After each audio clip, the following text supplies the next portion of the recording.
우리 오라버니 때리지 마! 내가 가만 안 둬! 포승줄에 묶인 오라비 앞을 12살 소녀가 두 팔 벌려 막아섰습니다.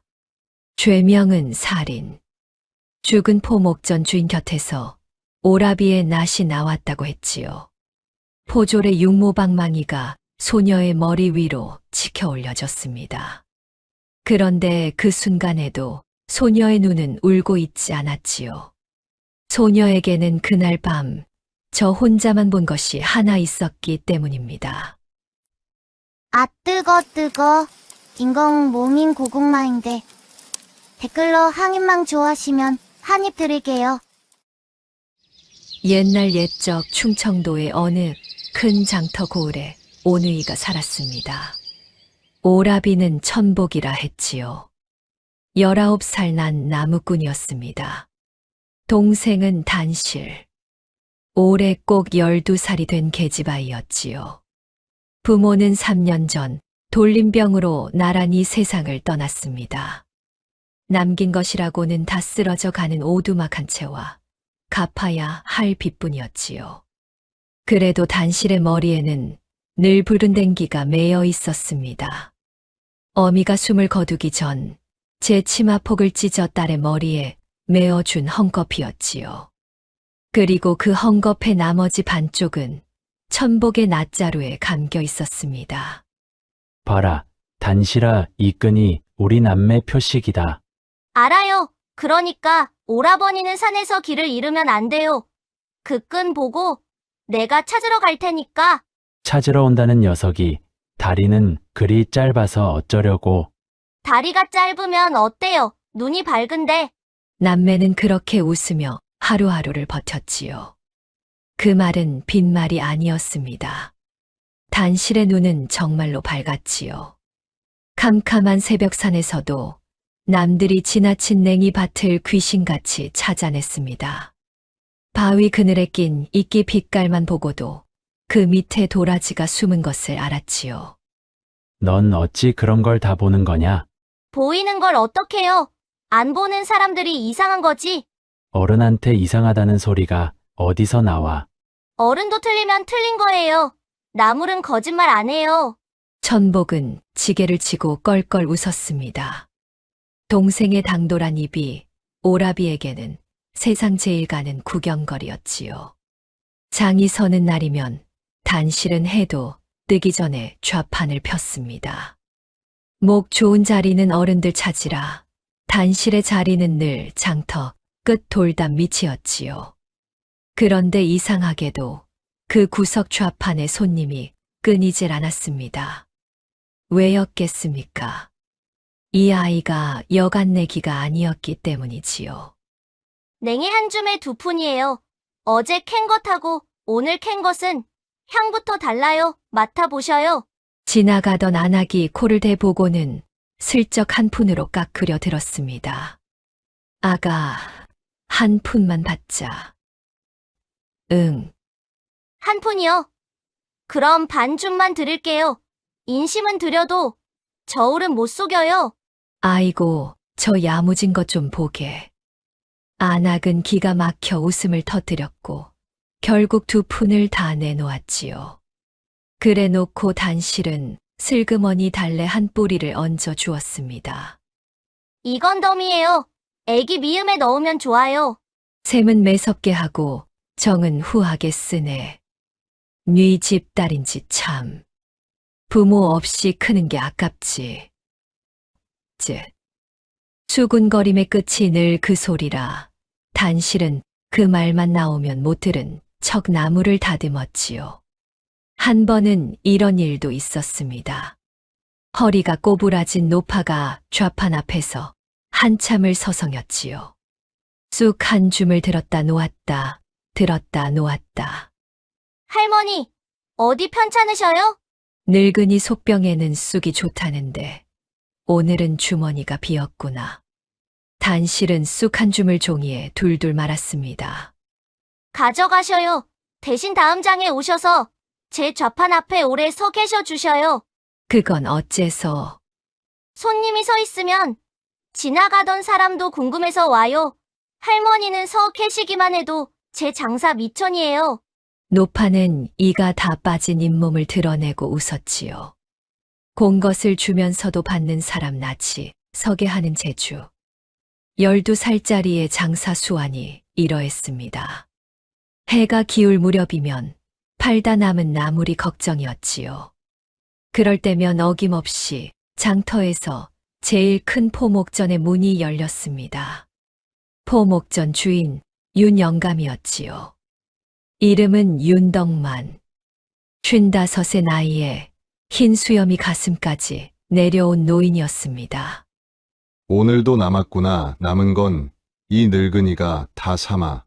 영감님, 이쪽 것은 아침나절에 시들었어요.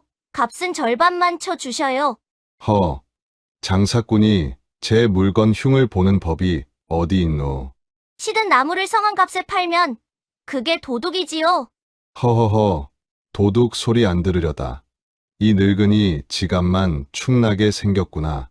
사람들은 윤영감을 두고 수군거렸습니다. 평생 비단을 만지며 돈만 세는 지독한 구두쇠 영감이라고들 했지요. 장터에서 웃돈 한 푼 얹어주는 법이 없고 외상은 하늘이 두 쪽 나도 안 준다고요. 하지만 단실은 알고 있었습니다. 그 구두쇠 영감이 해 질녘 아이에 남은 나물만은 한 번도 그냥 지나친 적이 없다는 것을요. 그러던 어느 장날이었습니다. 갓을 삐딱하게 쓴 웬 사내가 단실의 좌판 앞에서 버럭 소리를 질렀지요. 이 아이가 내 거스름 돈을 떼먹었소.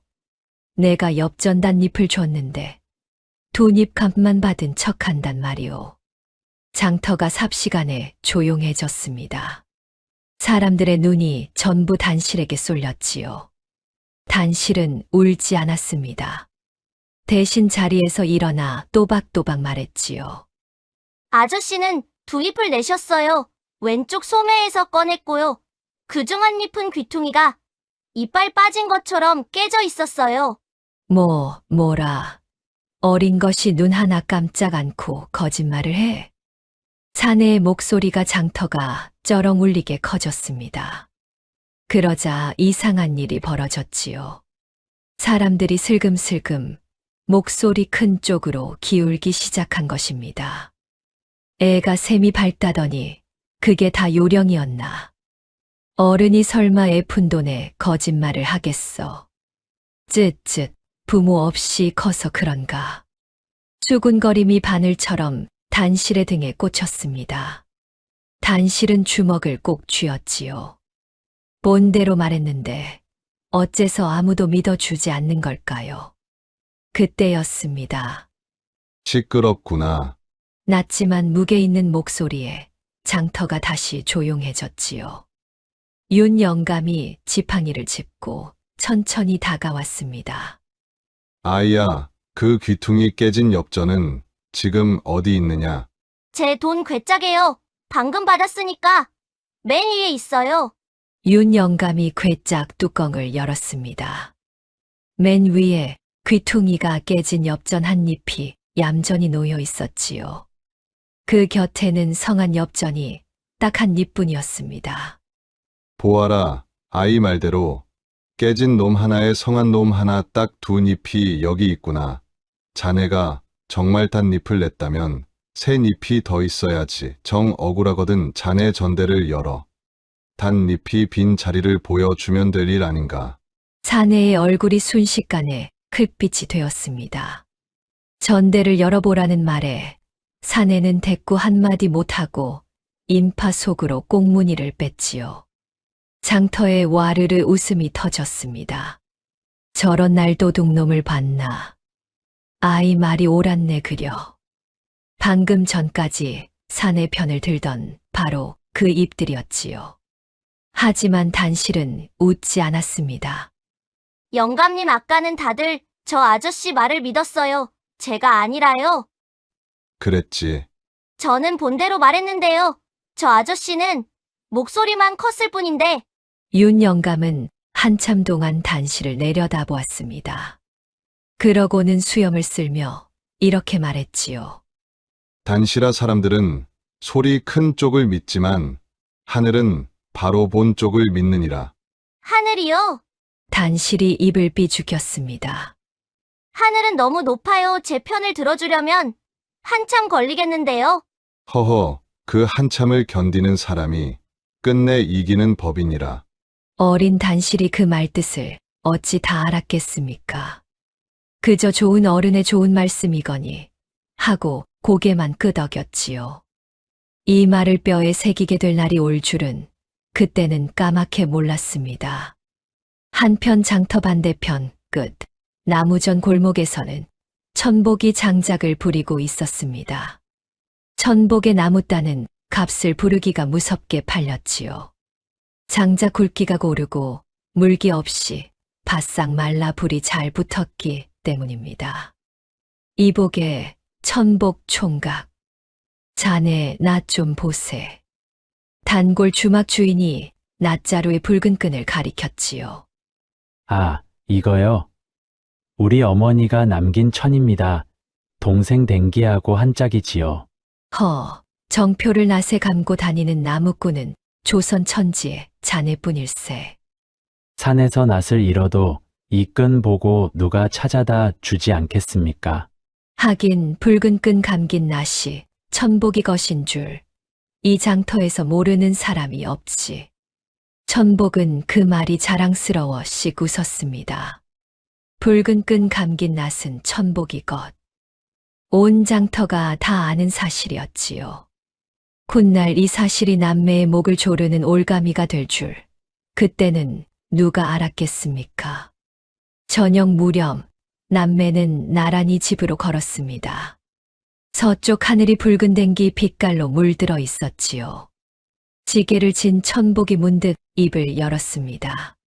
참, 낮에 이상한 소리를 들었다. 뭔데요? 아버지 빈말이다. 쌀가게 김초신의 빚이 지난달로 끝났다더라.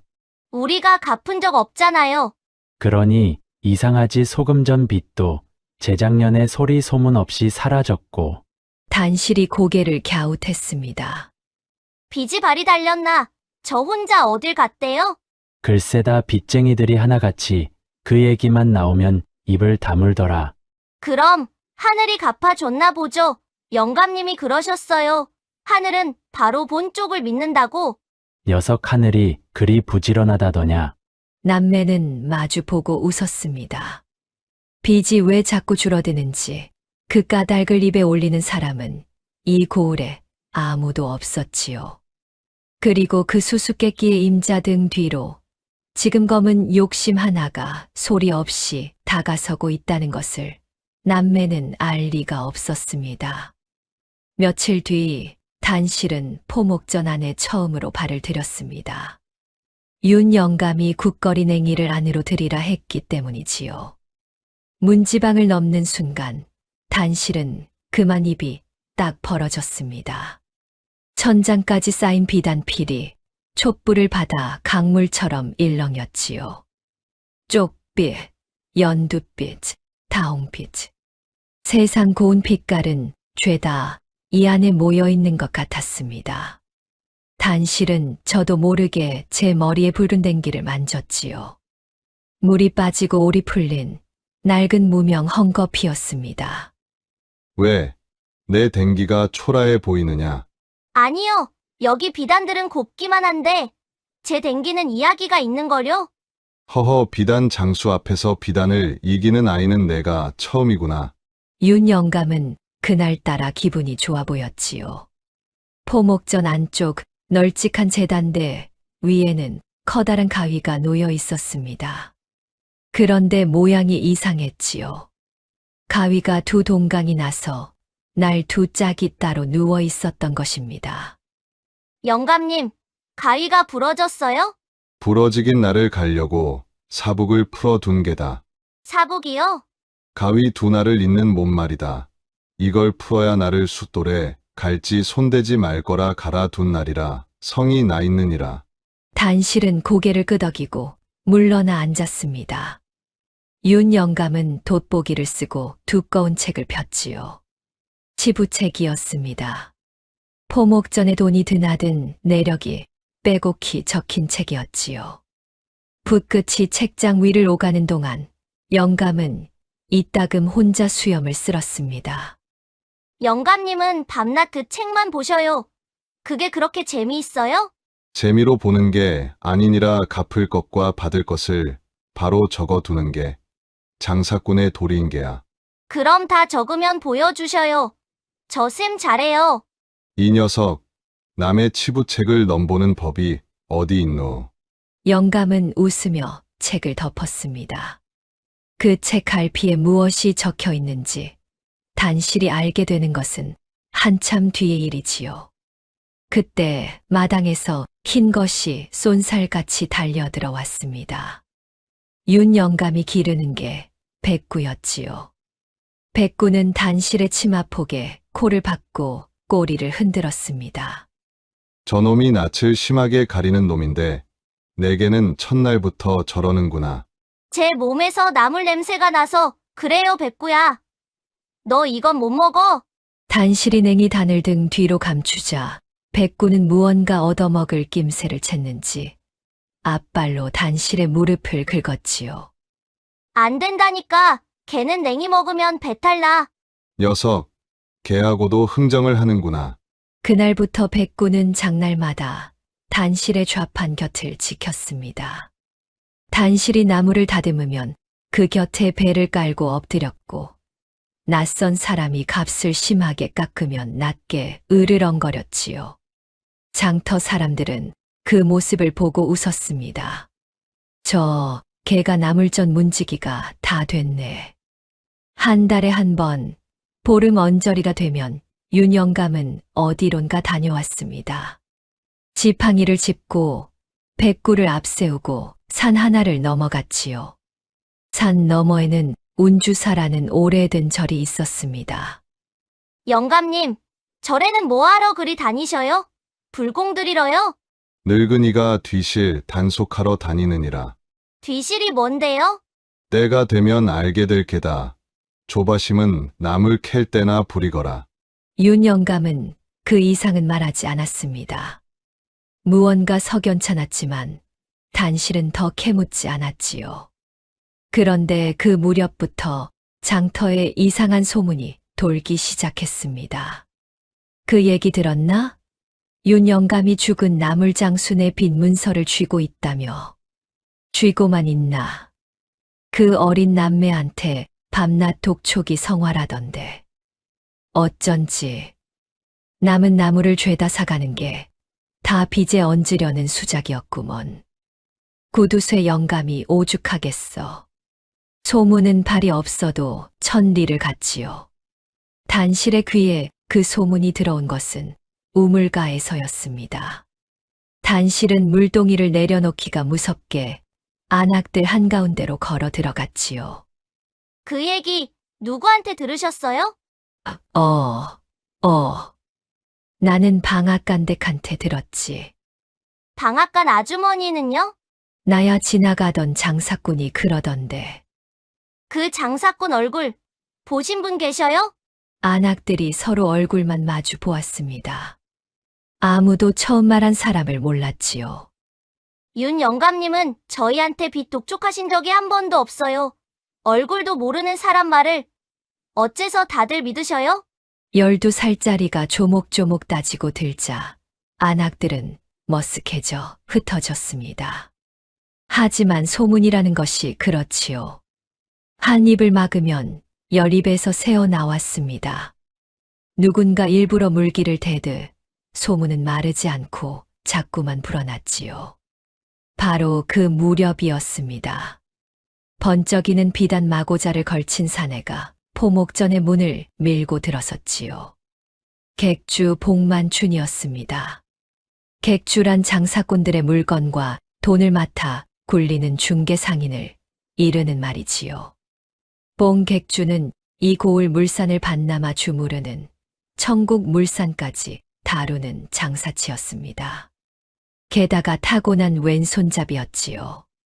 주판을 놓는 것도, 붓을 쥐는 것도, 문을 여닫는 것도 죄다 왼손으로 했습니다. 기름진 얼굴에 가는 눈, 옥 단추를 단마고자. 그리고 왼손 엄지에는 푸르스름한 옷가락지가 끼워져 있었지요.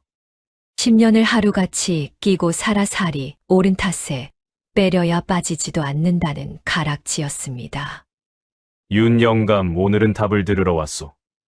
답은 지난달에 이미 주었네만. 이 목 좋은 포목전 자리, 부르는 게 값이라 하지 않았소. 값을 배로 쳐주겠단 말이오. 배가 아니라 10배를 준대도 이 자리는 못 파네. 뽕객주는 제단대 앞에 앉아 주판을 제 앞으로 끌어당겼습니다. 그러고는 왼손으로 주판알을 튕기기 시작했지요. 딱, 딱. 옷가락지가 주판 틀에 부딪힐 때마다 맑고 차가운 소리가 났습니다. 마침 심부름을 와 있던 단실은 그 모습이 신기해 눈을 떼지 못했지요. 어른들은 다 오른손으로 주판을 놓는데 이 사람은 왼손이었으니까요. 영감 셈을 해보시오. 영감 나이 55 앞으로 이 포목전을 몇 해나 더 지키겠소. 내가 못 지키면 지킬 사람에게 물려주면 될 일이지. 뽕객주의 주판알 튕기던 손이 우뚝 멈췄습니다. 물려줄 사람이라 영감에게는 자식이 없지 않소. 핏줄만 자식이던가. 윤 영감은 그 말을 끝으로 찻잔을 들었지요. 뽕객주는 한참 동안 영감을 바라보다가 소리 없이 웃으며 일어섰습니다. 좋소. 오늘은 그만 일어나리다. 허나 영감, 세상 일이란 모르는 것이오. 사람 앞일은 더 모르는 것이고. 문을 나서는 뽕객주와 문가에 앉은 단실의 눈이 마주쳤습니다. 뽕객주는 씩 웃으며 단실의 머리를 쓱 쓰다듬고 지나갔지요. 그 왼손이 스칠 때 옷가락지가 서늘하게 이마에 닿았습니다. 단실은 저도 모르게 몸을 움츠였지요. 뽕객주의 뒤에는 덩치 큰 사내가 그림자처럼 붙어 다녔습니다. 본간의 차인꾼 판돌이었지요. 차인꾼이란 객주 밑에서 심부름과 굳은 일을 도맡는 사람을 이르는 말입니다. 판돌은 처자식을 데리고 객주집 뒷마당 행랑채에 얹혀 살았지요. 판돌은 늘 죄지은 사람처럼 고개를 숙이고 다녔습니다. 그날도 객주집 뒷마당에서 뽕객주가 판돌을 불러 세웠지요. 판돌아, 내 노름빚이 얼마더라? 50냥입조 날이 조금만 더 말미를 주시면. 말미는 무슨 내가 그 빚 없던 것으로 해줄 수도 있느니라. 예. 그게 정말입니까요? 대신 심부름 하나만 하면 되느니 아주 쉬운 심부름이야. 뽕객주가 판돌의 귀에 대고 무어라 속삭였습니다. 판돌의 낯빛이 점점 하얗게 질려갔지요. 날이 그것만은. 싫으냐? 그럼 빚은 빚대로 받고 내 7살 난 아들놈은 관아에 넘겨야겠구나. 지난번 곳간에서 없어진 쌀 말이다. 내 놈 자식이 훔쳤다고 하면 누가 아니라 하겠느냐. 판돌은 그 자리에 무릎을 꿇었습니다. 무엇을 시키려는 것인지, 그날 밤 판돌이 무슨 대답을 했는지 아는 사람은 아무도 없었지요. 그로부터 며칠 뒤 객주집 안방에서는 은밀한 이야기가 오갔습니다. 판돌이 문밖을 살피고는 목소리를 바싹 낮추었지요. 날이 알아오라신 건 말입니다요. 포목전 심부름꾼 아이를 술로 구슬려 봤었죠. 그래서 윤 영감이 문서를 꾸몄답니다. 포목전이며 전답이며 죄다 물려준다는 문서랍죠. 누구에게? 그 나물 파는 남매랍니다요. 뽕객주에 가는 눈이 실처럼 좁아졌습니다. 문서는 어디 있다더냐?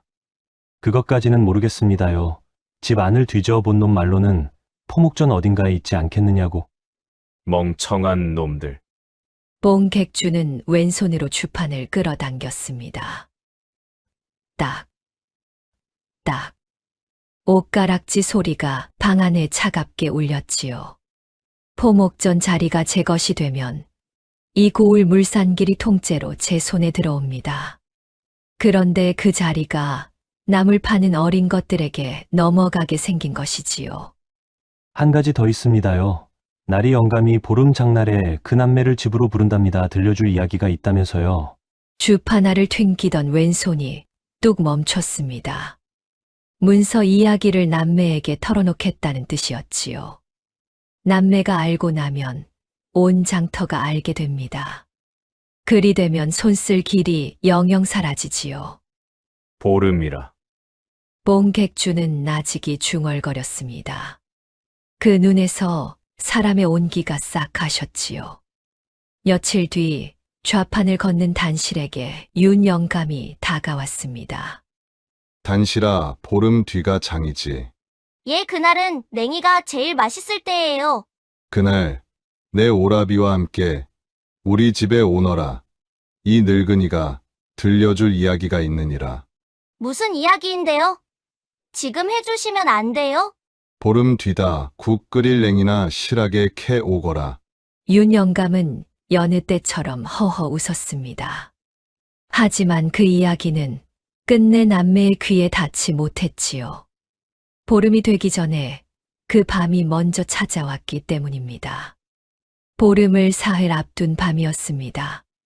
낮에 포목전 심부름꾼이 좌판에 들러 말을 전하고 갔지요. 영감님이 곧불이 드셨는데 냉이국이 자시고 싶다 하신다고요. 단실은 저녁상을 물리자마자 제일 실한 냉이를 골라 종이에 쌌습니다. 이 밤에 어딜 가려고 내일 아침에 갖다 드리면 될 것을. 곧불엔 뜨끈한 국물이 약이에요. 내일 아침이면 늦어요. 금방 다녀올게요. 그럼 큰 길로만 다녀라, 알았지? 알았어요. 오라버니는 잔소리가 반찬이야. 단실은 냉이 꾸러미를 품에 안고 집을 나섰습니다. 칠흑같이 어두운 밤이었지요. 달도 구름 뒤에 숨은 밤이었습니다. 포목전 앞에 다다랐을 때 앞문은 이미 닫혀 있었습니다. 단실은 뒷골목으로 돌아갔지요. 뒷문 쪽 방에는 늘 늦게까지 불이 켜져 있었으니까요. 포목전 뒷문에는 밖에서도 여닫을 수 있게 배목을 낸 바깥 걸쇠가 달려 있었습니다. 그런데 골목이 이상하리만치 고요했지요. 밤 손님 기척이면 먼저 아른 채 하던 백구조차 그 밤은 코빼기도 비치지 않았습니다. 아니나 다를까 문틈으로 등불빛이 가늘게 새어 나오고 있었습니다. 단실이 막 부르려던 바로 그때였지요. 문틈의 불빛이 훅 꺼졌습니다. 단실은 어둠 속에 멈춰 섰지요. 주무시려나 보다 하고 돌아서려는데 뒷문이 소리 없이 열렸습니다. 어둠보다 조금 더 짙은 그림자 하나가 문지방을 넘어섰지요. 그림자는 뒷문의 나무 걸쇠에 손을 뻗었습니다. 왼손이었지요. 그 왼손이 걸쇠를 거는 순간 딱 하고 맑고 차가운 소리가 났습니다. 단단한 무언가가 나무 걸쇠에 부딪는 소리였지요. 그림자는 담을 따라 미끄러지듯 사라졌습니다. 얼굴은 보이지 않았지요. 각 그림자에 가려 코끝 하나 보이지 않았습니다. 단실의 가슴이 까닭 없이 두방망이질을 쳤지요. 영감님 손님이 다녀가시나? 그렇게 중얼거리며 단실은 냉이 꾸러미를 뒷문 문설주에 걸어두고 돌아섰습니다. 문을 두드려 볼까 하다가 주무시는 어른을 깨울까 저어했던 것이지요. 그 문 안쪽에서 무슨 일이 벌어졌는지 그때의 단실은 꿈에도 몰랐습니다. 날이 밝았습니다. 장터가 발칵 뒤집힌 것은 해가 채 퍼지기도 전이었지요. 사람이 죽었다. 포목전 윤 영감이 죽었어.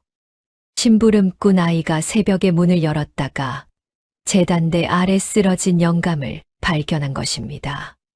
사람들이 벌떼처럼 포목전으로 몰려들었지요. 그리고 시신 곁에서 낫한 자루가 나왔습니다. 자루의 붉은 헝겊끈이 감긴 낫이었지요. 이 낫은 붉은 끈이면 나무꾼 천복이 낫 아닌가. 맞네. 온 장터가 다 아는 낫일세. 웅성거림은 삽시간에 확신으로 변했습니다. 게다가 때마침 누군가 그 소문을 들먹였지요. 윤 영감이 그 남매한테 빚 독촉이 성화였다지 않나. 빚에 몰린 놈이 그의 일을 저질렀구먼.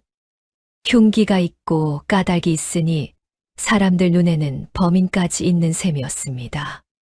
포졸들이 남매의 오두막으로 들이닥친 것은 아침밥이 끓기도 전이었지요. 제 낫이 어째서 거기에 있단 말입니까? 저는 그저께부터 낫을 잃었습니다. 잃었다. 죄 지은 놈들이 다 하는 소리다. 끌어라. 천복은 영문도 모른 채 포승줄에 묶였습니다.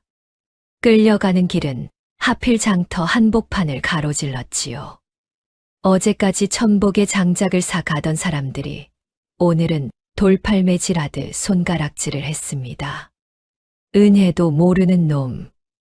남은 나물까지 다 사주던 어른을. 그런데 이게 웬일입니까? 인파를 해치고 조그만 것이 쏜살같이 뛰어들었지요. 단실이었습니다. 단실은 오라비 앞을 가로막고 두 팔을 활짝 벌렸지요. 우리 오라버니 때리지 마. 내가 가만 안 둬. 비켜라, 이거사. 다칠라. 오라버니는 그날 밤 집에 있었어요. 저녁상 물리고 새끼를 꼬았고 저한테 큰 길로 다니라고 잔소리까지 했어요. 사람을 죽이러 간 사람이 동생 밤길 걱정을 해요. 어린 것이 못하는 소리가 없구나. 포졸의 육모방망이가 단실의 머리 위로 치켜 올려졌습니다. 장터 사람들이 숨을 삼켰지요. 하지만 단실은 눈을 감지 않았습니다. 방망이 끝을 똑바로 올려다보며 한 발짝도 물러서지 않았지요. 그때 구경꾼들 틈에서 웬 백발노인이 말없이 걸어 나왔습니다. 낡았지만 정갈한 흰 도포를 입은 등이 굽은 노인이었지요. 노인은 아무 말 없이 단실의 곁에 나란히 섰습니다. 저 노인은 뉘신가? 글쎄, 어디서 본 듯도 한데 방망이를 든 포졸이 머뭇거렸지요. 아이 하나 앞에서는 서슬퍼렇던 방망이가 말없이 선 노인 하나의 갈 곳을 잃은 것입니다. 끌고 가자. 애들 상대할 것 없다. 포졸들은 천복을 끌고 관아로 향했습니다. 단실도 그 뒤를 쫓아 달렸지요. 관아 마당에서 단실은 목이 터져라 외쳤습니다. 사또나리, 제발 좀 들어보셔요. 저는 그날 밤 포목전에 갔었어요. 동원 마루의 사또가 미간을 좁혔지요. 이 고을 사또는 도시성을 쓰는 42의 신중한 사람이었습니다. 갔었다. 무엇을 보았느냐? 등불이 꺼지고 뒷문에서 사람이 나왔어요. 그 사람이 왼손으로 나무 걸쇠를 걸었어요. 그때 딱 하는 소리가 났어요. 단단한 게 나무에 부딪는 소리요. 얼굴은 보았느냐? 못 봤어요. 하지만 왼손이었어요. 걸쇠는 오른쪽에 있는데 굳이 왼손을 뻗었단 말이에요. 동원 아래 최형방이 코웃음을 쳤습니다. 사또, 어린애 말은 증거가 못 됩니다. 제 오라비를 살리려고 지어낸 말이 뻔하지요. 지어내지 않았어요. 저는 본대로 말하고 있어요. 시끄럽다 흉기가 나오고 까닭이 밝은데 내 말 하나로 옥사를 뒤집으랴. 사또는 한참 단실을 내려다보았습니다. 아이의 말은 기록만 해 두어라 허나 옥사는 물증과 정황으로 다스리는 법 물러가라. 단실은 관아 마당에서 쫓겨났지요. 본대로 말했는데 이번에도 믿어주는 사람이 없었습니다. 그런데 설상가상이었습니다. 포목전 뒷문 문설주에서 단실의 냉이 꾸러미가 발견된 것이지요. 단실이 그날 밤 그곳에 갔었다는 움직일 수 없는 증거였습니다. 단실은 뛸 듯이 기뻤지요. 제 말이 지어낸 것이 아니라는 증거이기도 했으니까요. 하지만 최형방의 입에서 나온 말은 정반대였습니다. 보시오, 사또 이 계집아이가 그 밤에 그 집 뒷문 앞에 있었답니다. 오라비가 일을 벌이는 동안 밖에서 망을 본 게지요. 망이라니요. 저는 냉이를 갖다 드리러. 한밤중에 냉이라 핑계도 걷구나. 단실은 기가 막혀 말문이 막혔지요. 같은 물건이 보는 눈에 따라 이렇게 다르게 읽힐 수 있는 것입니까? 진실을 말할수록 올가미는 오히려 남매를 향해 조여들었습니다. 한편 윤영감의 초상은 봉객주가 도맡았지요.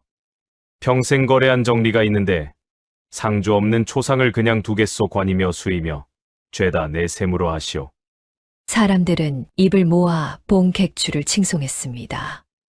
역시 봉객주야. 통이 커. 구두쇠 영감이 죽어 저런 대접을 받는구먼. 빈소를 지키는 봉객주의 눈가는 젖어 있었지요. 그 왼손이 향을 사르는 동안 사람들 사이에서는 또 그 소문이 자랐습니다. 그나저나 그 남매 은혜를 원수로 갚았어. 천벌을 받을 게야.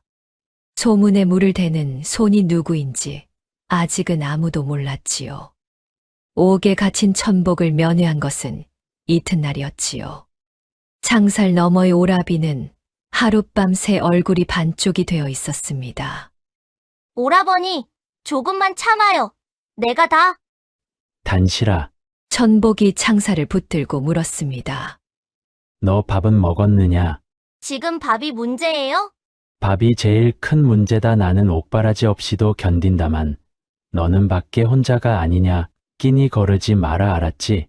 단실은 코끝이 시큰해서 대답 대신 고개만 끄덕였지요. 제 목에 칼이 들어오게 생겼는데 동생 끼니 걱정이 먼저인 사람. 이런 사람이 살인을 했다고 온 고을이 믿고 있었습니다. 이웃들은 하나같이 단실을 말렸지요. 단실아, 관아에 자꾸 대들다가는 너까지 경을 친다. 어른들 일이다. 아이가 나설 일이 아니야. 차라리 먼 친척이라도 찾아가거라. 이 고을에 더 있어봐야 옳은 말들이었는지도 모릅니다. 그날 밤 단실은 빈 오두막에 혼자 앉아 있었지요. 바람에 문풍지가 우는 소리도 오늘따라 무서웠습니다. 단실의 마음이 어땠겠습니까? 울음이 목 끝까지 차올랐지요. 그때 방구석에 무언가가 단실의 눈에 들어왔습니다. 오라비가 꼬다만 새끼 줄. 그리고 벽에 걸린 빈 낫거리였지요. 단실은 재부른댕기를 풀어 손바닥 위에 올려놓았습니다. 소리로는 못 이겨요, 어머니. 낡은 헝겊을 꼭 쥐며 단실은 중얼거렸지요. 영감님 말씀이 맞다면 나는 기다리지만은 않을 거예요. 하늘이 굼뜨면 내가 하늘 못까지 하면 되지. 눈물은 뚝 그쳤습니다. 단실의 머릿속에 그날 앞송길의 백발노인이 떠올랐지요. 장터 사람들 말이 그 노인은 젊어서 관아 형방을 지낸이라 했습니다. 검실하면 귀신도 못 속인다던 은퇴한 늙은 형방. 이튿날 새벽 단실은 산 밑 초막을 향해 걷고 있었습니다. 산 밑 초막의 살인문은 반쯤 열려 있었습니다. 마당에는 약초가 널려 있고 마루에는 낡은 책들이 탑처럼 쌓여 있었지요. 계셔요? 어르신, 계셔요? 니시오. 방문이 열리고 그 백발노인이 얼굴을 내밀었습니다. 앞손길에 말없이 곁에 서주었던 바로 그 노인이었지요. 그날 왜 제 옆에 서주셨어요? 인사도 없이 대뜸 물었습니다. 단실다운 첫마디였지요. 노인은 잠시 단실을 바라보다가 마루를 가리켰습니다. 앉으시게. 저 같은 어린 것한테도 손님 대접을 하셔요? 진실을 물으러 온 사람은 나이가 몇이든 손님이오. 노인의 이름은 서인보. 젊어서 30년을 관아 형방으로 살고 늙어 물러난 사람이었습니다. 그날 자네 옆에 선 것은 자네가 옳아서가 아니오. 자네 눈이 거짓말하는 눈이 아니었기 때문이지. 이 늙은 형방이 평생 본 것이 사람 눈이오. 그럼 도와주셔요. 제 오라비는 죽이지 않았어요. 그건 자네 생각이고 나는 자네 오라비를 모르오. 단실의 얼굴이 굳었습니다. 하지만 노인의 말은 끝나지 않았지요. 허나 옥사가 미심쩍은 것은 사실이오. 그러니 편들 것 없이 살펴보면 될 일 진실이 자네의 오라비 편이면 살 것이고 아니면 죽을 것이오. 그래도 하겠소? 해요. 본대로만 밝혀주시면 돼요. 좋소. 그럼 묻겠소. 그 밤에 본 것을 처음부터 다시 말해보시게. 하나도 빼지 말고. 단실은 그 밤의 일을 처음부터 되짚었습니다. 등불이 꺼진 것, 소리 없이 열린 뒷문, 나무 걸쇠로 뻗던 왼손, 그리고 딱 하던 그 맑고 차가운 소리까지. 나무 걸쇠에 부딪은 소리라. 나무가 나무에 부딪으면 둔탁한 법인데. 둔탁하지 않았어요. 맑고 차가웠어요. 돌 같기도 하고 사기 그릇 같기도 하고. 나무에 부딪어 그리 맑은 소리를 내는 것은 옥이나 사기부치뿐이요. 12살 기가 늙은이 눈보다 낫구먼. 서인보는 그 말을 종이에 적어 두었습니다. 소리는 거짓말을 못하오. 언젠가 이 소리가 임자를 찾아낼 것이오. 이튿날 서인보는 낡은 도포를 갖춰 입고 관하로 갔습니다. 시신을 살피는 일, 곧 검시에 입회하기 위해서였지요. 마침 검시를 맡은 오작이니 서인보가 형방 시절 부리던 예수하였습니다. 오작인이란 시신을 만지고 살피는 하급 관속을 이르는 말이지요. 아이고, 형방 어르신. 어르신이 어쩐 일로. 지나가던 늙은이가 옛 버릇을 못 버려. 그러네 곁에서 눈이나 좀 빌리세. 사또도 이를 물리치지 않았습니다. 서형방의 검한 솜씨는 본관도 들은 바 있다 보는 것까지 막을 까닭은 없지. 신중한 사또다운 처사였지요. 서인보는 시신 앞에 무릎을 꿇고 오래도록 상처를 들여다보았습니다. 돋보기를 대고 자를 대고 상처의 길이와 깊이를 일일이 쟀지요. 그러던 노인의 손이 우뚝 멈췄습니다. 이복의 흉기가 나시라 했지. 예, 어르신. 시신 곁에 떨어져 있었습죠. 그 낫을 가져와 보게. 오작인이 붉은 끈 감긴 낫을 가져왔습니다. 서인보는 낫의 날을 상처에 겹쳐보았지요. 복의 낫의 날은 넓고 안으로 휘었네. 낫의 베인 상처라면 길고 넓게 찢겨야 하네.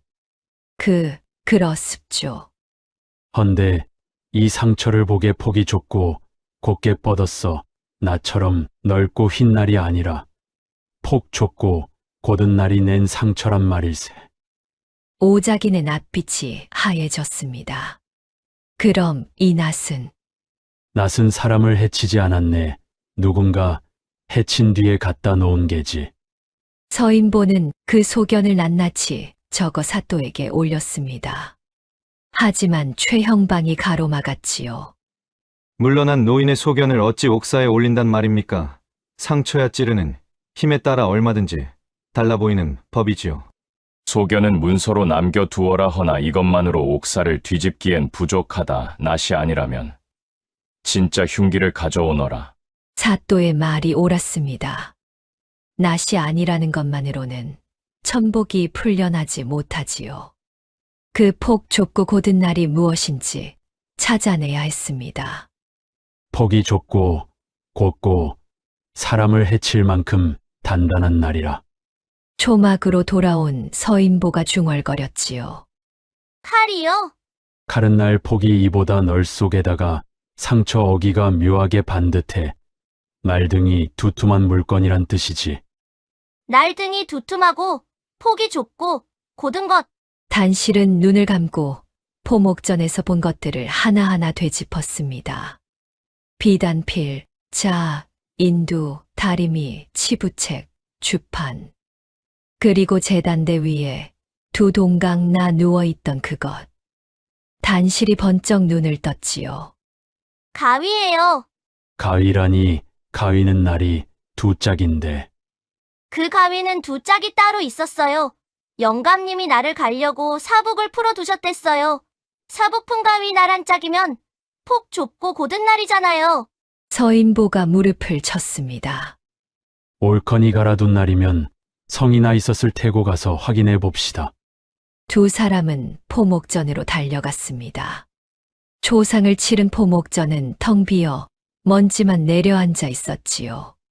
제단대 위에는 그날처럼 가위날이 누워 있었습니다. 헌데 한 짝뿐이었지요. 나란히 눕던 나머지 한 짝의 자리가 휑하니 비어 있었습니다. 한 짝이 없구먼. 그날은 분명 두 짝 다 있었어요.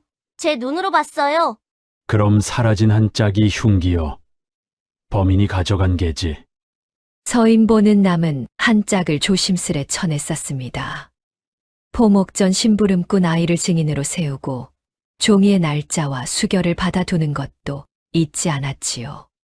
이 남은 날이 증인이요 사라진 짝을 찾는 날, 날끼리 맞춰 보면 사복 자국까지 꼭 맞을 터 쌍둥이는 서로를 알아보는 법이니. 단실의 가슴이 뛰었습니다. 처음으로 손에 잡히는 것을 쥔 기분이었지요. 어르신 그런데 이상해요. 무엇이 말이오. 범인은 낫을 미리 가져왔잖아요. 죽일 작정이었으면 낫으로 죽였을 텐데 왜 하필 여기 있던 가위 날로 죽였을까요? 그랬으면 상처도 낫하고 딱 맞았을 텐데. 서인보가 단실을 물끄러미 바라보았습니다. 무서운 것을 묻는구먼. 허나 좋은 물음이오. 답은 하나지. 일이 계획대로 안 됐던 게요. 영감이 저항했고 범인은 급한 김에 손에 잡히는 것을 휘둘렀소. 계획이 어그러진 자리에는 반드시 흔적이 남는 법이오. 그 흔적이 사라진 가위 날이고요. 그렇소. 이제 우리는 두 가지를 알았소. 범인은 왼손잡이 그리고 사라진 가위 날을 가진 자. 이튿날부터 단실의 눈은 사람들의 손만 쫓았습니다. 좌판에 앉아 나무를 다듬는 척하며 오가는 손을 하나하나 살폈지요. 엽전을 세는 손, 짐을 지는 손, 국자를 젓는 손. 이 장터의 왼손잡이가 몇이나 되겠습니까? 헌데 찾아보니 생각보다 많았지요. 대장간의 젊은 대장장이가 왼손으로 망치를 쥐었습니다. 단실의 가슴이 철렁했지요. 하지만 가만 보니 그는 오른팔에 무명천을 칭칭 감고 있었습니다. 지난달 불똥에 댄 것이었지요. 엿장 수영감도 왼손으로 가위질을 했습니다. 철컥철컥 엿가위 소리에 단실이 벌떡 일어났지요. 그런데 영감의 손가락에는 가락지는커녕 성한 손톱도 몇 없었습니다. 아니야, 소리가 달라. 그 밤의 소리는 이런 쇳소리가 아니었지요. 더 맑고 더 차가운 소리였습니다. 서인보가 그런 단실을 보고 웃었지요. 사람을 좇지 말고 소리를 좇으시게. 눈은 속아도 귀는 안 속는 법이오. 소리를 좇으라고요? 그 딱 소리 말이오. 단단하고 매끄러운 것이 나무에 부딪는 소리, 그런 것을 몸에 지니고 다니는 손이 어딘가에 있을 것이오. 단실은 고개를 끄덕였습니다. 그 소리라면 1000번을 들어도 알아들을 자신이 있었지요. 초막에 등불이 밤늦도록 꺼지지 않았습니다. 12살 소녀와 63 늙은 형방. 세상에서 제일 어울리지 않는 두 사람이 세상에서 제일 무서운 산양을 시작한 것이지요. 윤 영감의 장례가 끝나고 백구는 갈 곳을 잃었습니다. 빈 포목전 문 앞에 며칠을 엎드려 있었지요. 사람들이 밥을 줘도 먹는 둥 마는 둥 했습니다. 그러던 어느 저녁 백구가 슬그머니 단실의 오두막 마당으로 들어왔지요. 백구야, 너도 갈 데가 없구나. 단실이 쪼그려 앉자 백구는 단실의 무릎에 턱을 얹었습니다. 우리 같이 살자. 밥은 시래기죽뿐이지만 그날부터 백구는 단실의 그림자가 되었지요. 낮에는 좌판을 지키고 밤에는 오두막 문 앞을 지켰습니다. 주인 잃은 개와 오라비 잃은 아이가 서로의 밤을 지켜준 것이지요. 옥사를 파헤치는 일은 한 걸음씩 나아갔습니다. 서인보는 먼저 낫의 길을 되짚었지요. 낫이 저 혼자 걸어 시신격까지 갔을 리 없소. 낫을 훔친 손이 있을 터. 남매의 오두막 헛간은 마을 끝에 있었습니다. 천복이가 낫을 잃은 것이 변고 이틀 전이라 했지. 그 무렵 이 근처에서 낯선 것을 본 사람을 찾아봅시다. 단실이 이웃을 하나하나 찾아다녔지요. 그런데 이게 웬일입니까? 건너집 노파가 무릎을 치는 것이었습니다. 그러고 보니 그 밤에 개들이 요란하게 짖었지. 내다보니 웬 덩치 큰 사내가 너희 헛간 쪽에서 나오더구나. 얼굴 보셨어요? 어두워서 얼굴은 못 봤다. 헌데 덩치가 산만하고 걸음이 굼떴어. 지게꾼처럼 어깨가 구부정하고 단실과 서인보는 눈을 마주쳤습니다. 덩치가 크고 어깨가 굽은 사내.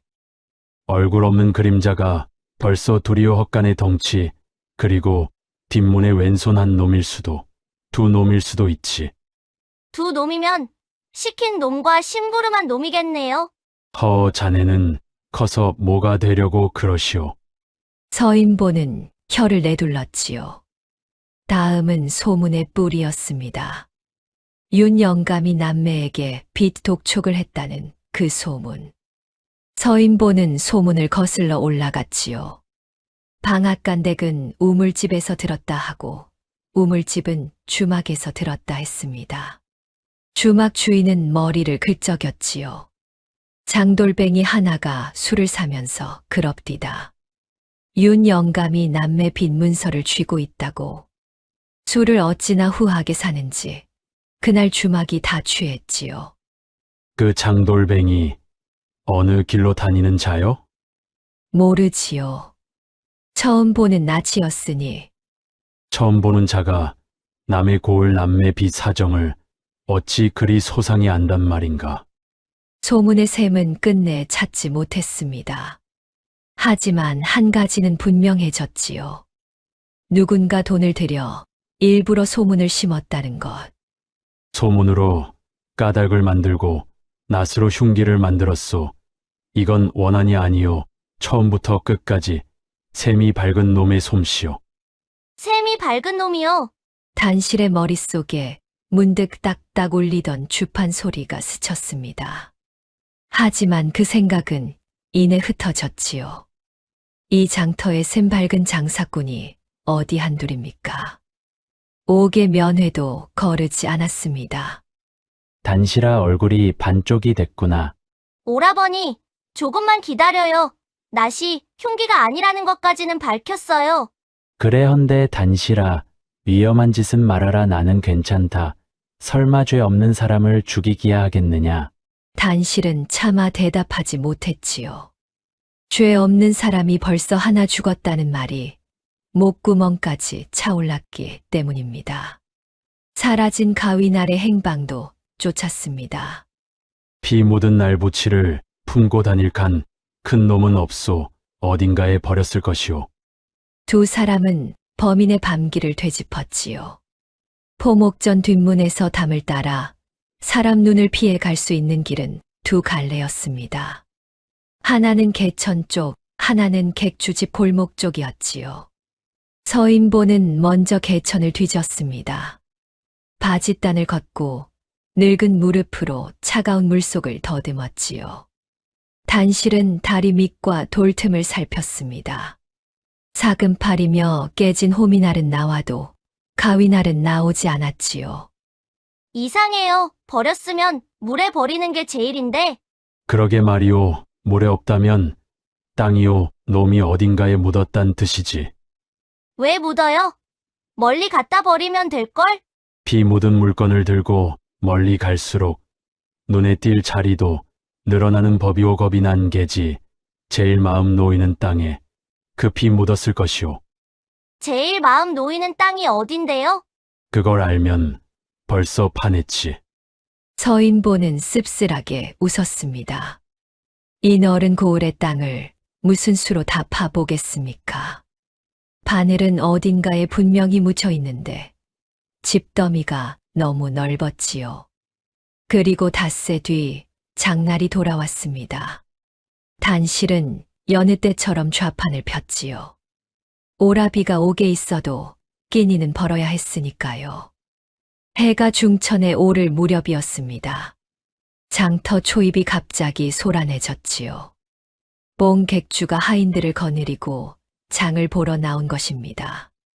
뽕객주 나리시다.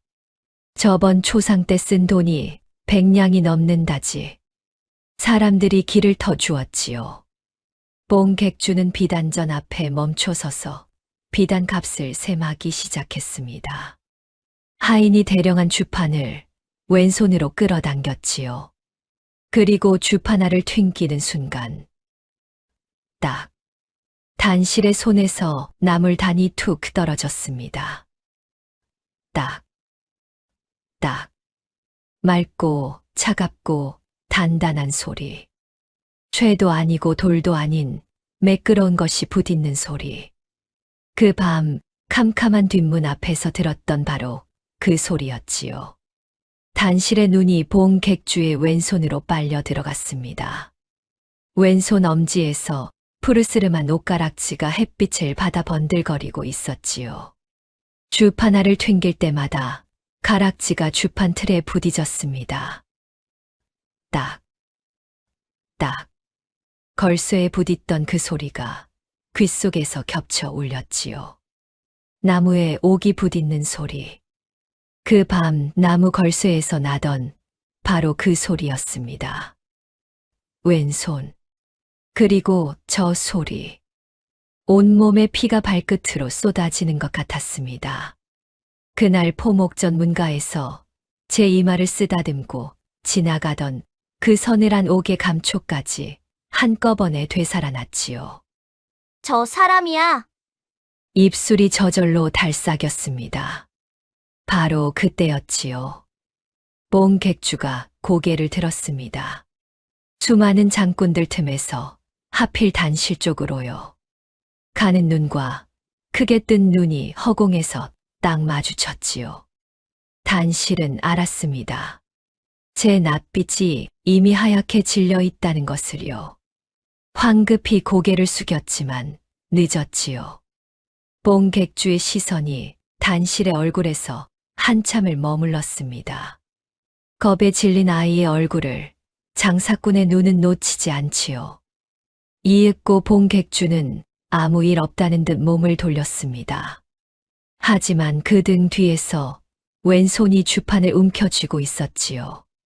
가락지가 주판 틀을 파고들 만큼 힘껏.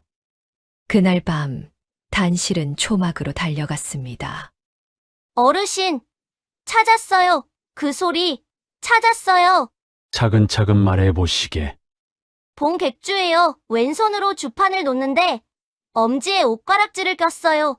주판을 튕길 때마다 딱 그 소리가 나요. 그 밤에 들은 소리하고 똑같아요. 똑같단 말이에요. 서인보의 얼굴이 무겁게 가라앉았습니다. 복만춘이라 하필이면 이 고을에서 제일 큰 산이구먼. 산이면 어때요? 왼손에 옷가락지에 소리까지 맞잖아요. 자네 귀는 믿소허나 세상은 자네의 귀를 안 믿지 관아 마당에서 쫓겨나던 그 꼴을 또 당하고 싶소. 단실은 입술을 깨물었습니다. 게다가 한 가지 더 나쁜 소식이 있소. 뭔데요? 자네 낯빛을 그자가 봤다면서 장사꾼은 셈이 빠른 자여 자네가 무언가 안다는 셈도 벌써 끝냈을 것이오. 칠흑같이 어두운 밤이었습니다. 초막의 문풍지가 바람도 없는데 파르르 떨렸지요. 사냥이 시작된 것은 분명했습니다. 다만 이제 누가 사냥꾼이고 누가 사냥감인지 알 수 없게 되었지요. 서인보는 마지막 수를 두어 보기로 했습니다. 짐승은 제 발자국을 밟으러 돌아오는 법이요. 놈을 움직여 봅시다. 두 사람은 주막에 미끼를 풀었지요. 서인보가 술을 몇 순배 사며 취한 척 큰 소리를 낸 것입니다. 거만해서 진짜 흉기의 꼬리가 잡혔소. 사흘 안에 그 물건이 어디 묻혔는지까지 밝혀질 것이요. 소문은 그날 밤으로 온 장터에 퍼졌습니다. 만약 범인이 겁을 먹는다면 묻어둔 나를 파내러 움직일 터. 두 사람은 밤마다 객주집 골목이 내려다 보이는 언덕에 숨어 지켰지요. 하룻밤, 이틀밤, 사흘밤. 객주집 담장은 미동도 하지 않았습니다. 움직인 것은 오히려 다른 쪽이었지요.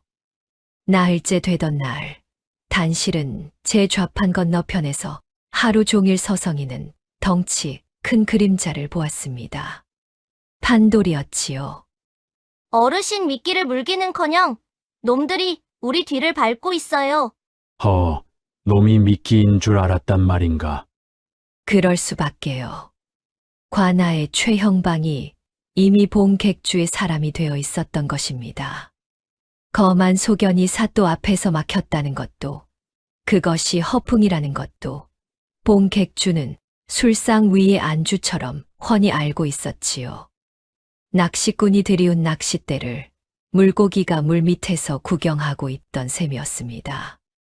봉객주의 반격은 소리 없이 그러나 세 겹으로 조여들었지요.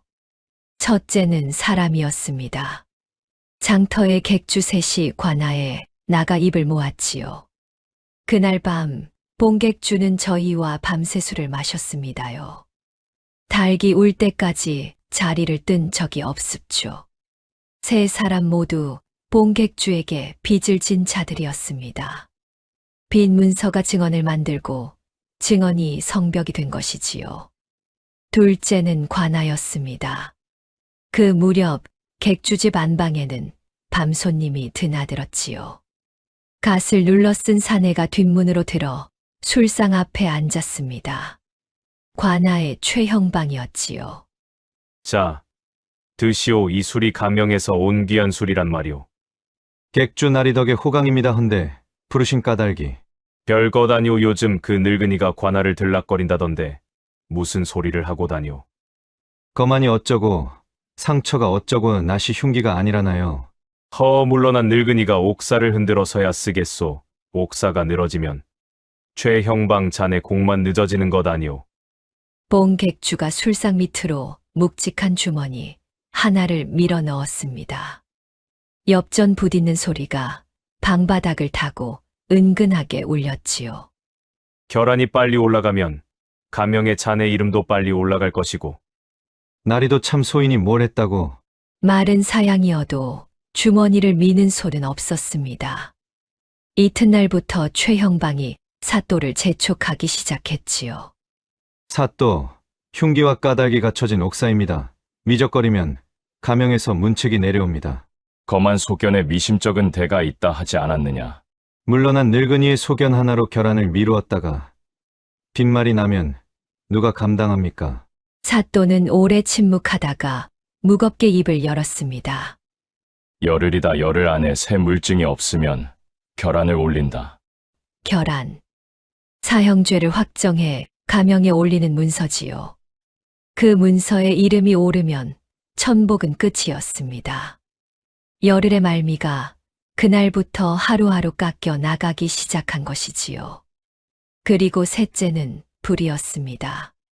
불이야, 산 밑에 불이야. 단실이 달려갔을 때 서인보의 초막은 이미 불기둥에 휘감겨 있었지요.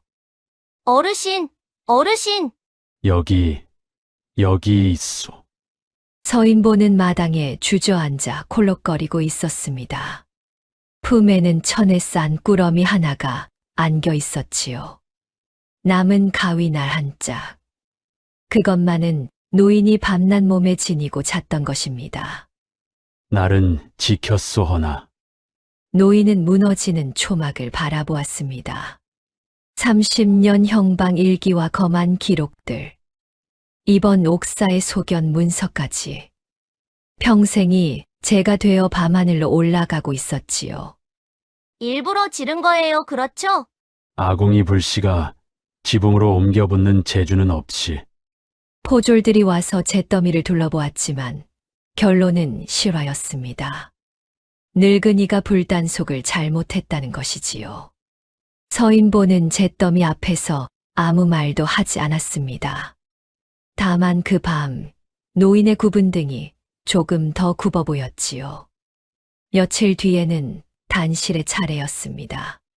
저녁 무렵 나물 값을 셈해 주겠다는 전가를 받고 나선 길이었지요.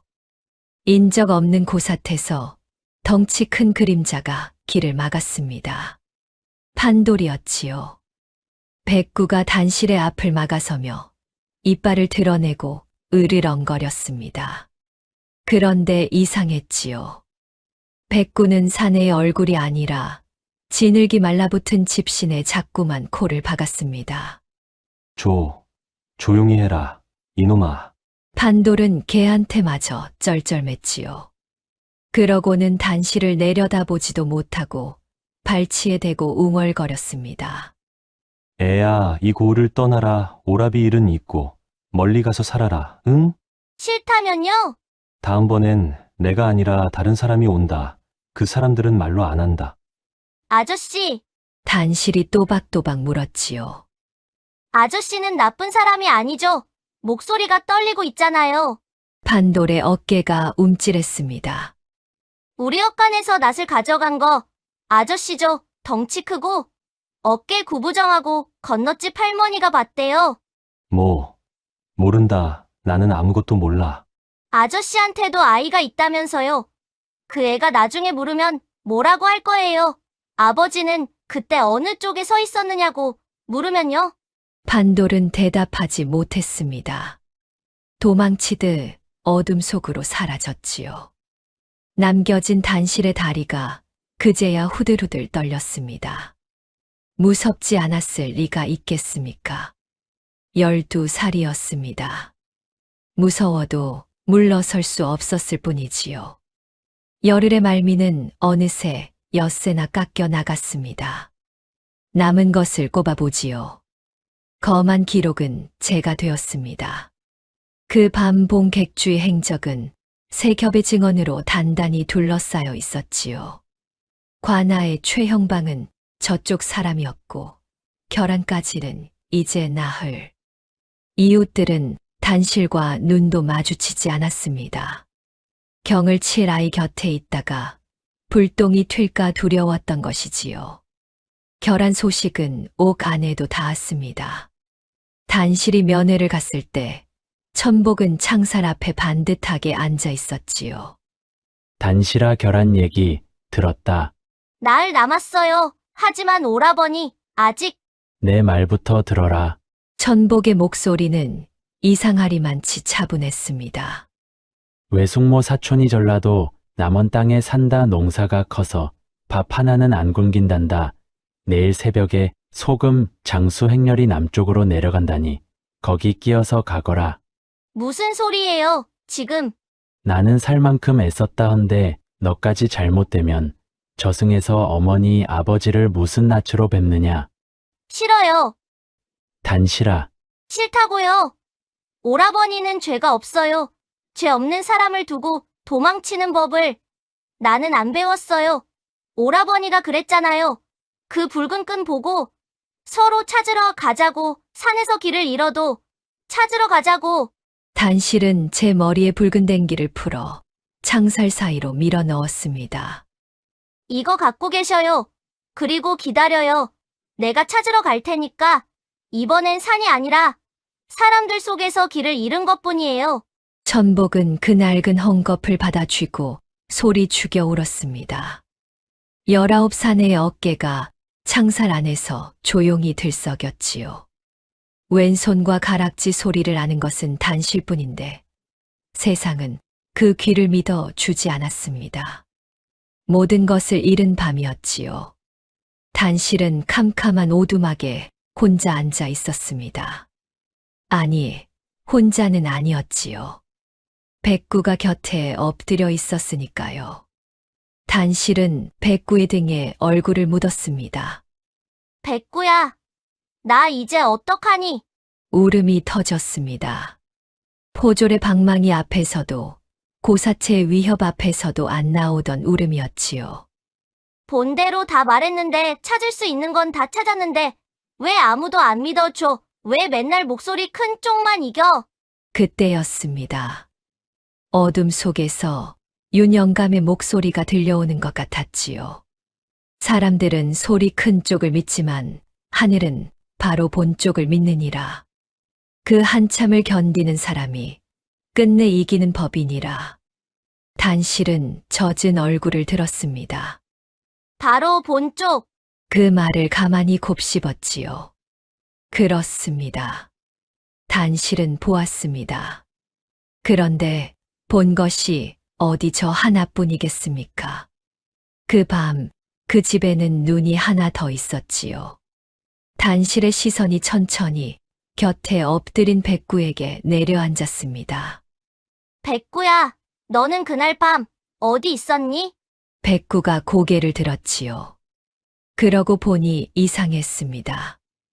요 며칠 백구는 밤만 되면 문 앞을 서성이며 낑낑거렸지요. 코를 킁킁대며 바람 냄새를 자꾸만 맡았습니다. 무엇을 찾는지는 저도 모르는 눈치였지요.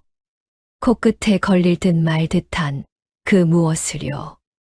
단실은 눈물을 소매로 훔쳤습니다. 그래, 하늘이 굼뜨면 내가 하늘 못까지 한댔지? 견딜 만큼 견뎠으니 이제 남은 한참은 길지 않을 터였습니다. 결안을 사흘 앞둔 밤이었습니다. 이틀 내리 퍼부은 비가 담 밑 흙을 씻어 내리고 있었지요. 묻혀있던 것의 냄새가 마침내 땅 위로 올라오고 있었습니다. 백구가 갑자기 벌떡 일어나더니 문을 긁으며 낑낑거렸지요. 백구야, 왜 그래? 문을 열자마자 백구는 어둠 속으로 쏜살같이 내달렸습니다. 백구야, 같이 가. 단실은 정신없이 그 뒤를 쫓았지요. 백구가 멈춘 곳은 객주집 뒷담 밑이었습니다. 백구는 코를 땅에 박고 킁킁대더니 미친 듯이 흙을 파기 시작했지요. 안 돼. 백구야, 여기서 이러면. 말리려던 단실의 손이 허공에서 굳었습니다. 파헤쳐진 흙은 유난히 검붉은 진흙이었지요. 단실은 그 빛깔이 낯익었습니다. 그 밤 고삿에서 판돌의 집신에 말라붙어 있던 바로 그 진흙이었지요. 그리고 그 흙 속에서 종이 귀퉁이가 삐죽 나와 있었습니다. 불에 그을려 반쯤 타담한 두꺼운 책의 조각이었지요. 단실은 숨을 죽이고 그것을 들여다보았지요. 낯익은 글씨가 보였습니다. 밤낮 돋보기 너머로 보던 윤영감의 글씨였지요. 치부책이야. 백구가 계속 땅을 팠습니다. 주인 냄새가 밴 종이를 걔는 잊지 않았던 것이지요.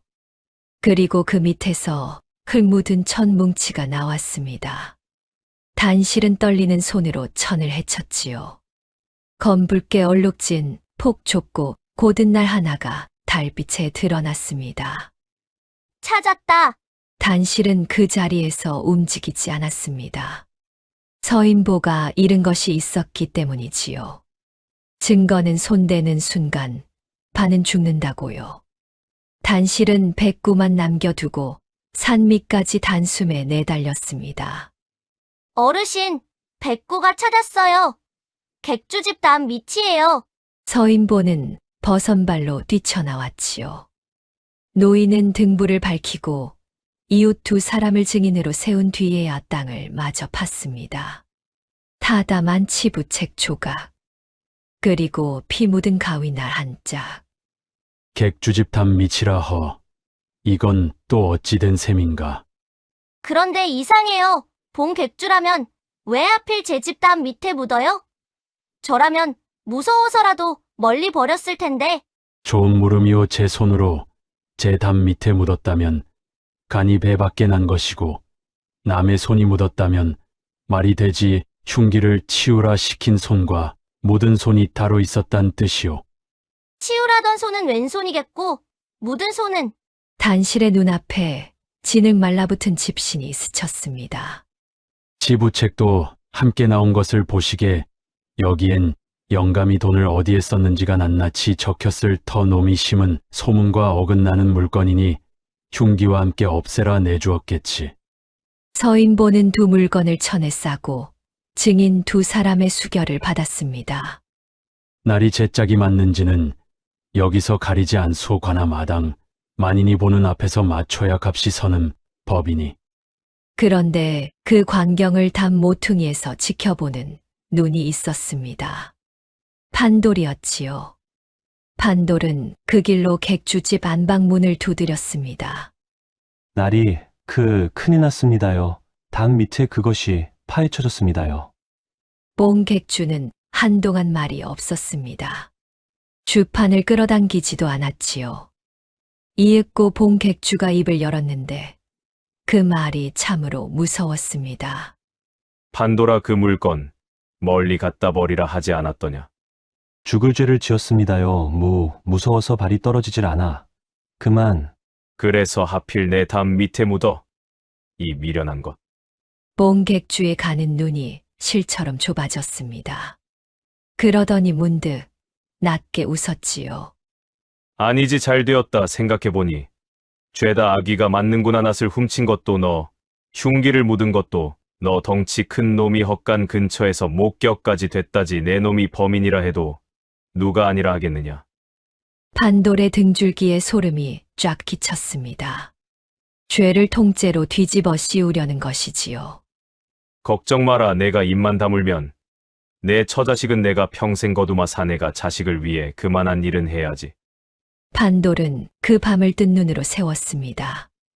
입을 다물면 제가 살인범이 되고 처자식은 본가의 볼모로 남습니다. 입을 열면 어찌 되겠습니까? 새벽 딸기 울 무렵 판돌은 7살 아들의 잠든 얼굴을 오래 들여다보았지요. 아버지는 그때 어느 쪽에 서 있었느냐? 언젠가 이 아이가 물을 것입니다. 판돌은 아들을 들쳐업고 날이 밝기 전에 관아 문 앞에 가서 엎드렸지요. 날이 밝자 관아 마당에 온 고을이 모여들었습니다. 서인보가 밤새 사또에게 직소를 올렸고 신중한 사또가 마침내 움직인 것이지요. 결안에 앞서 본관이 직접 가려야 할 것이 생겼다. 복만추는 앞으로 나서라. 뽕객주는 태연하게 걸어 나왔습니다. 사또 날이 이 본가가 무슨 일로 불려 나왔는지 영문을 모르겠소이다. 서형방 시작하라. 서인보가 마당 한가운데 탁자에 천에 싼 물건들을 하나씩 올렸습니다. 첫째, 흉기여, 거만에 이르기를 상처는 나처럼 넓고 흰 날이 아니라 폭 좁고 곧은 날의 것이라 하였소. 여기 객주집 담 밑에서 나온 가위날이오. 서인보는 포목전에서 가져온 남은 한 짝을 그 곁에 놓고 만인이 보는 앞에서 두 날을 포겠지요. 사북 구멍이 실오라기 하나 어긋남 없이 겹쳐졌습니다. 쌍둥이가 서로를 알아보는구려 보시오. 사북 자국까지 꼭 맞소. 이날은 포목전 재단 가위에 잃어버린 반쪽이오. 그것이 어째서 봉객준의 담 밑에 피를 묻힌 채 묻혀 있었겠소. 마당이 술렁였습니다. 우스운 소리 마시오. 누가 내 담 밑에 묻어놓고 나를 얽는지. 어찌아오 그날 밤 나는 밤새 술자리에 있었소. 증인이 셋이란 말이오. 그 증인 셋을 들라 하라. 객주 셋이 엉거주춤 나왔습니다. 그때 마당 구석에서 판돌이 아들을 안은 채 무릎걸음으로 나왔지요. 사또 날이 쇳내가 다 아뢰겠습니다요. 판돌이 내 이놈 감히. 쇳내가 남매네 헛간에서 낫을 훔쳤습니다요. 봉객주 나리가 시켰습죠. 노름빚을 없애준다고. 안 하면 제 자식을 도둑으로 몰겠다고 했습니다요. 판돌은 이 말을 땅에 짓지으며 쏟아냈습니다. 영감님이 고불로 몸져 누워 그 밤 일찍 문을 건다고 날이께 아랜 것도 쇳내입니다요. 잠 오는 약을 발라 백구 먹으라고 담 너머로 고기를 던진 것도 쇳내고요 죽이지는 말라 하셨습죠. 걔가 죽어 나자빠지면 되레 사람들이 수상히 여긴다고요. 그 밤이 지나고 나리가 피 묻은 날부치와 타담한 치부책을 주시며 멀리 버리라 하셨습니다요. 헌데 무서워서 발이 안 떨어져 쇳내가 사는 행랑 뒤 담 밑에 파묻었습니다요. 단실이 저도 모르게 중얼거렸습니다. 그러고 보니 그 며칠 백구가 밥도 안 먹고 축 늘어져 있었어요. 저놈이 실성을 했구나. 비톡촉 소문을 뿌린 장돌뱅이도 나리가 돈을 주어 사서 보낸 자입니다요. 그리고 저 수자리 증인들도 죄다 나리한테 빈 문서가 잡혀 있는 사람들입니다요. 객주 셋의 낯빛이 흙빛이 되었습니다. 사또가 그들을 쏘아보자 하나가 털썩 무릎을 꿇었지요. 죽을 죄를 지었습니다. 실은 그날 밤 봉객주는 자정 무렵 자리를 떴다가 한참 뒤에 돌아왔습니다. 성벽처럼 단단하던 그 밤의 행적이 안에서부터 무너져 내렸습니다. 이런 배은망덕한 것들이 빚쟁이 주제에 감히 누구를. 봉객주가 악을 쓰다가 아차하고 입을 다물었지요. 빚으로 사람을 부렸다는 것을 제 입으로 실토한 셈이었으니까요. 아직 남았다. 아이는 나오라. 단실이 마당 가운데로 걸어 나왔습니다. 내가 그 밤에 들었다는 소리를 본관 앞에서 가려낼 수 있겠느냐? 예, 1000번을 들어도 가려낼 수 있어요. 포목전 뒷문의 걸쇠를 문짝째 떼어오라. 포졸들이 문짝을 마당 한가운데 세웠습니다. 그 밤의 소리를 낸 바로 그 나무였지요. 사또는 단실을 돌려 세워 눈을 가리게 했습니다. 장정셋의 왼손에도 각각 가락지를 끼우라. 노가락지 하나, 사기가락지 하나, 옷가락지 하나. 장정셋과 복만추는 차례로 나와 왼손으로 걸쇠를 걸라. 손에 낀 것은 빼지도 끼지도 말라. 덜컥 툭.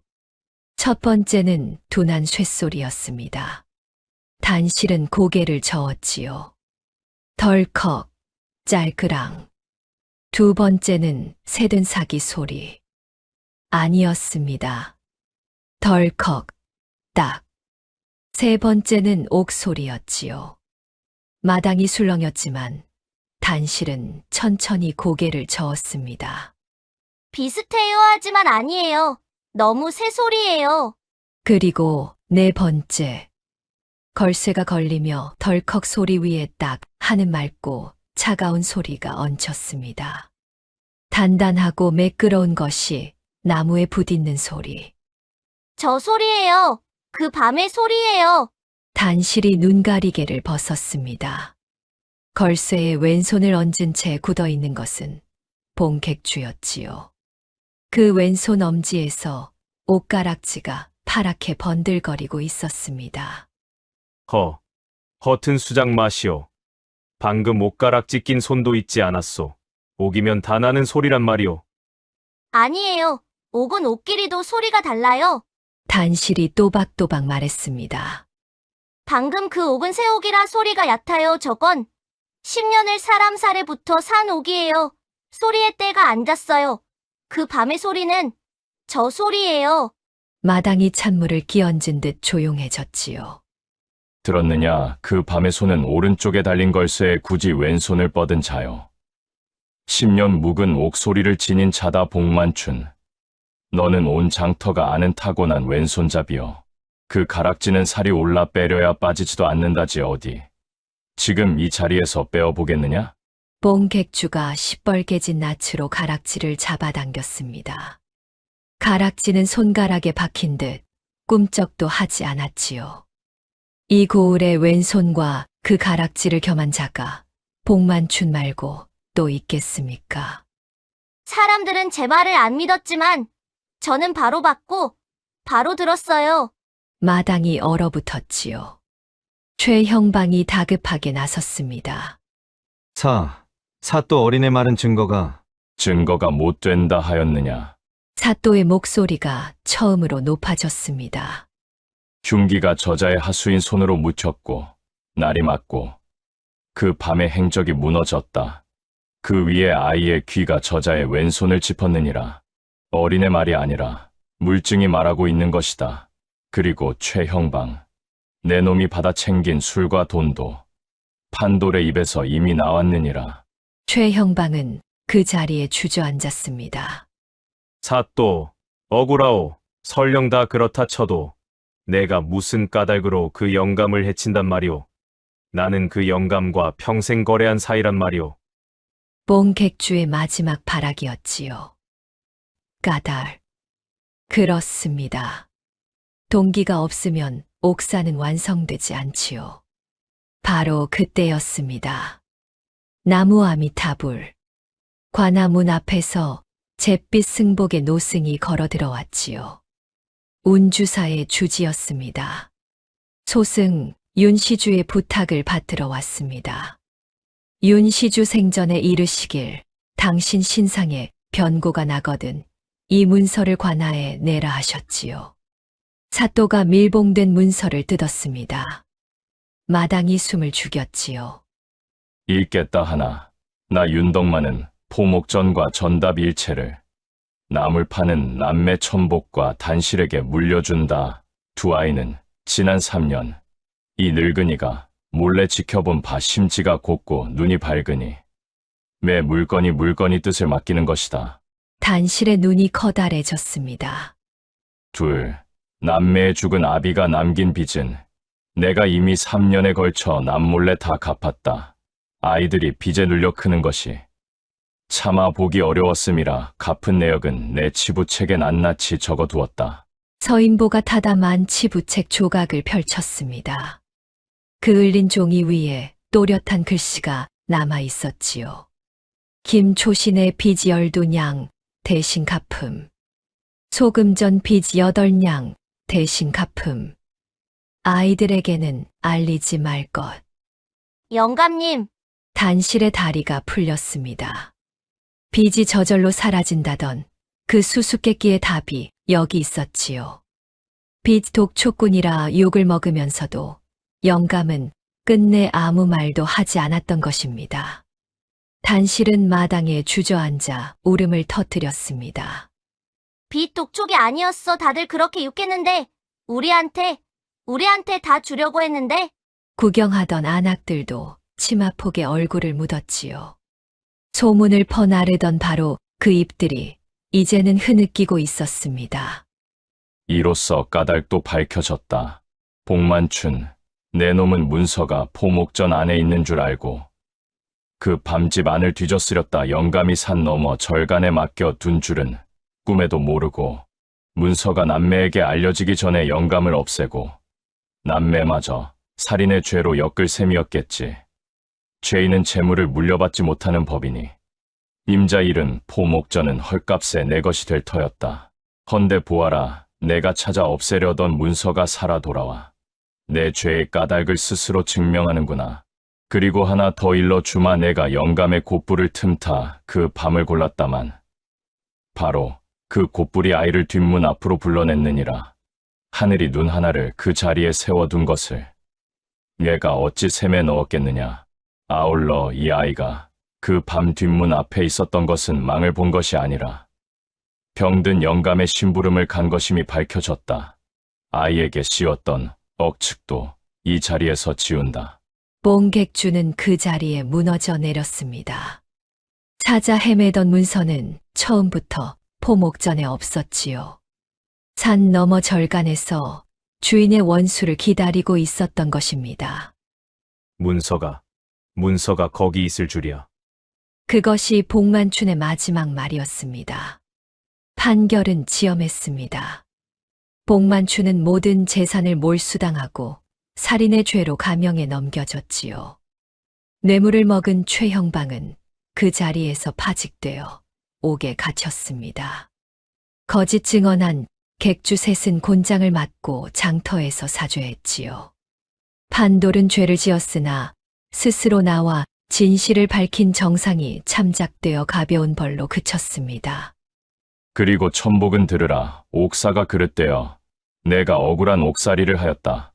본관이 관을 대신해 사과하마. 천복이 옥에서 풀려나오던 순간 단실은 오라비의 품으로 날아들었지요. 단실아, 내가 정말 찾으러 간다고 했잖아요. 천복은 품에서 낡은 붉은 헝겊을 꺼내 동생의 머리에 다시 메어 주었습니다. 장터가 떠나가라 사람들이 손뼉을 쳤지요. 서형방 그대의 눈이 아니었으면 관이 사람을 잡을 뻔했다. 원한다면 관아의 거만을 맡아주겠는가? 늙은 눈이 아직 쓸모가 있다니 사양치 않겠소이다. 헌데 사또 이번 옥사의 공은 이 늙은이가 아니오. 서인보는 단실의 어깨에 손을 얹었지요. 기록은 태워도 상처는 못 지우는 법이오. 그리고 세상이 안 믿어줘도 바로 본 것을 끝까지 놓지 않은 눈이 여기 있소. 어린애 말은 증거가 못 된다 하였지만 보시오, 그 아이의 말이 옳았소. 세월이 흘렀습니다. 장터 제일 목 좋은 자리 포목전 처마 밑에새 현판이 걸렸지요. 장사는 오라비 천복이 배우고 셈은 단실이 맡았습니다. 장터 끝 돌담 밑에서 손가락질 받던 나물 파는 아이는 이제 없었지요. 대신 포목전 마루에는 해질녘마다 남은 나무를 몽땅 사들이는 어린 주인이 앉아 있었습니다. 할머니, 시든 건 빼고 셈할게요. 시든 나물값 받으면 도둑이에요. 어디서 많이 듣던 말이지요. 마루 밑에는 백구가 배를 깔고 엎드려 그 흥정을 문지기처럼 지켜보았습니다. 기일이 돌아오면 남매는 포목전에 제사상을 차렸지요. 상 위에는 비단 대신 제일 실한 냉이 한 접시가 올랐습니다. 영감님 하늘이 굼뜨다고 투정했던 거 사과드릴게요. 단실은 저를 올리며 속삭였지요. 늦긴 해도 오기는 오더라고요. 서쪽 하늘이 그날처럼 붉은 댕기 빛깔로 물들었습니다. 오늘의 이야기는 여기까지예요. 안녕. 맞다. 구독, 좋아요, 댓글 말해야 하는데.